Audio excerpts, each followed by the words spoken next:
Budget ಬಗ್ಗೆ ಚರ್ಚೆ ಪ್ರಾರಂಭ ಆಗಿದೆ.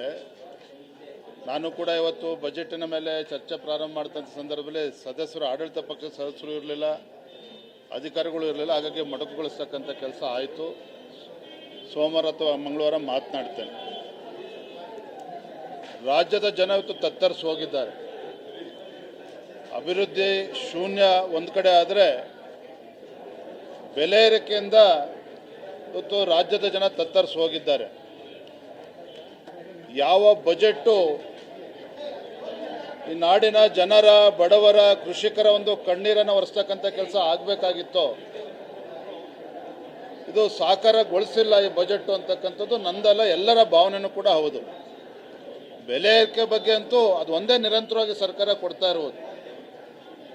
ವಿದ್ಯುತ್ ದರ ಜಾಸ್ತಿ ಮಾಡಿದ್ರು, ಸ್ಟ್ಯಾಂಪ್ ಡ್ಯೂಟಿ ಜಾಸ್ತಿ ಮಾಡಿದ್ರು, ನೀರಿನ ದರ ಈಗ ಮತ್ತೆ ಎರಡನೇ ಬಾರಿ ಜಾಸ್ತಿ ಮಾಡೋದಕ್ಕೆ ಹೊರಟಿದ್ದಾರೆ. ಸೊ ಒಂದೇ ಒಂದು ಗ್ಯಾರಂಟಿ ಸರ್ಕಾರ ಇಂಪ್ಲಿಮೆಂಟ್ ಮಾಡಿರ್ತಕ್ಕಂಥದ್ದು ಅಂತ ಹೇಳಿದ್ರೆ ಬೆಲೆ ಏರಿಕೆ ಗ್ಯಾರಂಟಿಯನ್ನು ಭಾಳ ಯಶಸ್ವಿಯಾಗಿ ಸರ್ಕಾರ ಇವತ್ತು ಅದನ್ನು ಅನುಷ್ಠಾನ ಮಾಡ್ತಾ ಇದ್ದಾರೆ. ಇದರಿಂದ ರಾಜ್ಯದ ಜನ ಪರದಾಡ್ತಾ ಇದ್ದಾರೆ. ಬಜೆಟ್ ಮೇಲೆ ನಾವು ಕೂಡ ಇದರ ಬಗ್ಗೆ ಚರ್ಚೆ ಮಾಡ್ತೇವೆ. ಬಜೆಟ್ ಬಗ್ಗೆ ಚರ್ಚೆ ಪ್ರಾರಂಭ ಆಗಿದೆ. ನಾನು ಕೂಡ ಇವತ್ತು ಬಜೆಟಿನ ಮೇಲೆ ಚರ್ಚೆ ಪ್ರಾರಂಭ ಮಾಡ್ತಂಥ ಸಂದರ್ಭದಲ್ಲಿ ಸದಸ್ಯರು, ಆಡಳಿತ ಪಕ್ಷದ ಸದಸ್ಯರು ಇರಲಿಲ್ಲ, ಅಧಿಕಾರಿಗಳು ಇರಲಿಲ್ಲ. ಹಾಗಾಗಿ ಮೊಟಕುಗೊಳಿಸ್ತಕ್ಕಂಥ ಕೆಲಸ ಆಯಿತು. ಸೋಮವಾರ ಅಥವಾ ಮಂಗಳವಾರ ಮಾತನಾಡ್ತೇನೆ. ರಾಜ್ಯದ ಜನ ಇವತ್ತು ತತ್ತರಿಸಿ ಹೋಗಿದ್ದಾರೆ.